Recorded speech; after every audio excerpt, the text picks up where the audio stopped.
welcome you all. Hope you all are doing well. So let's begin with chapter number 8 of GK and the name of the chapter is Precious Water. So जैसा कि हम लोग को पता है कि water जो है वो एक नेचुरल रिसोर्स है, right. Water is considered as a natural resource and water जो है वो हमारे लिए बहुत ही ज़्यादा प्रीशियस है, राइट. प्रीशियस यानी बहुत ही ज़्यादा ज़रूरी है, राइट. सो वाटर को कैसे हम लोग इम्पोर्टेंट मान सकते हैं, कैसे कैसे वाटर जो है वो बनता है, वाटर जो है वो कैसे हमारे लिए इतना इम्पोर्टेंट है. So that is the thing what we are going to learn in this chapter. So let's begin. First of all, the question is why is water important? कि पानी जो है वो हमारे लिए क्यों इतना ज़्यादा ज़रूरी है, right? So the first feature is we need water to drink. Obviously, we all know कि पानी जो है वो हमें ह्यूमंस को और एनिमल्स को, प्लांट्स को, सभी चीज़ों को जिंदा रहने के लिए we all need water, right? Next we need water to bath. अब ऑब्वियसली हमें रोज़ नहाने के लिए भी पानी जो है वो यूज़ करना पड़ता है, right. Next we need water to wash clothes. कि अब वाटर जो है वो हमारे हाउस होल्ड वर्क्स के लिए भी काम आता है, just like washing, drinking, bathing, right? All these activities are considered as the household activities और इन सब household activities में we have to consume water, right? Next, animals use water for drinking and bathing purposes. कि जो animals हैं वो भी पानी को पीने के लिए और बाथिंग पर्पस के लिए यूज़ करते हैं. तो not only for the humans और the plants, animals also need water to survive, right. Next, fish live in water. अब जो ये फिशेस है, फिशेस का तो घर ही पानी है, राइट. तो फिशेस जो है वो तो रहती ही पानी में है, right. So water is also mandatory for them. Next, plants also need water to grow. अब जो हमारे प्लांट्स हैं उनको अगर बड़ा होना है, उनको ग्रो करना है, तो those plants also need water, right. So these were the importances of water, right. Next comes where does water come from.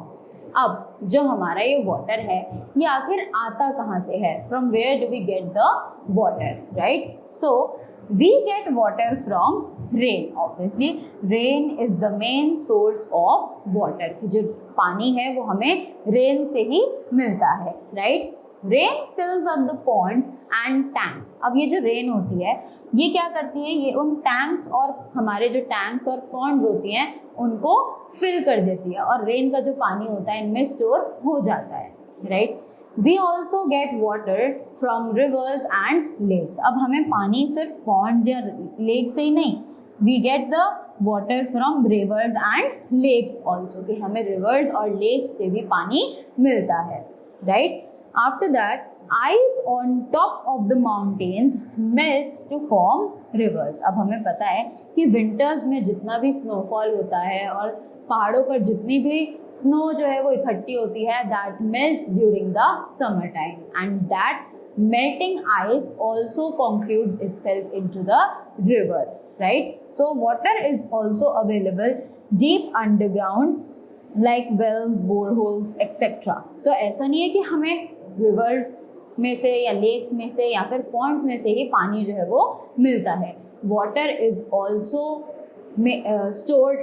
stored underground, deep the ground, right? Like in wells or the boreholes, etc. Right? So these were the places from where we get the water, right? Next is the topic drinking water. अब drinking water का क्या concept है, right?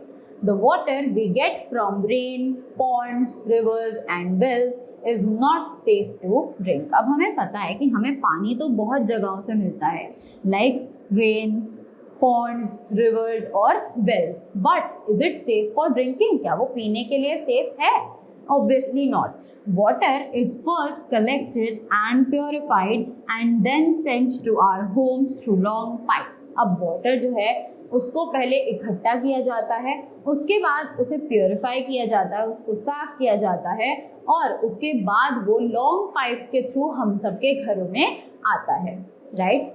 At home, we again purify the water by boiling or filtering it. अब घर पर भी जब वो पानी हमारे पास आ जाता है फिल्टर होके, उसके बाद भी we all purify that water by boiling it. हम लोग उस पानी को फिर से फिल्टर करते हैं, प्योरीफाई करते हैं by boiling it, right? Only then the water is fit for drinking. और उसी के बाद हमारा जो पानी है वो पीने लायक हो पाता है, right? So that is the concept of drinking water.